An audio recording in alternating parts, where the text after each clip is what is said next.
Fridge ಮುಟ್ಟಿದಾಗ 6 ವರ್ಷದ ಮಗುವೊಂದು ವಿದ್ಯುತ್ ಆಘಾತಗೊಂಡು ಮೃತಪಟ್ಟ ಘಟನೆ ದಕ್ಷಿಣ ಕನ್ನಡ ಜಿಲ್ಲೆಯ ಸುಳ್ಯ ತಾಲೂಕಿನ ಬೆಳ್ಳಾರೆ ಠಾಣೆ ವ್ಯಾಪ್ತಿಯ ಐವರ್ನಾಡು ಗ್ರಾಮದ ಕೈಯಲ್ ತೊಡ್ಕ ಎಂಬಲ್ಲಿ ನಡೆದಿದೆ.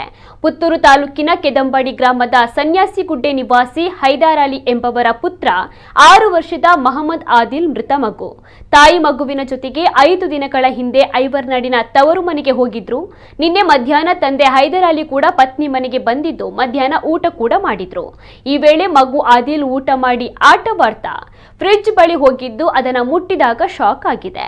ವಿದ್ಯುತ್ ಶಾಕ್ನಿಂದ ನೆಲಕ್ಕೆ ಬಿದ್ದು ಅಸ್ವಸ್ಥಗೊಂಡ ಮಗುವನ್ನ ಕೂಡಲೇ ಹೆತ್ತವರು ಸುಳ್ಯ ಸರ್ಕಾರಿ ಆಸ್ಪತ್ರೆಗೆ ಕರೆದೊಯ್ದರು. ವೈದ್ಯರು ಪರೀಕ್ಷಿಸಿ ಮಗು ಮೃತಪಟ್ಟ ಬಗ್ಗೆ ತಿಳಿಸಿದ್ದಾರೆ.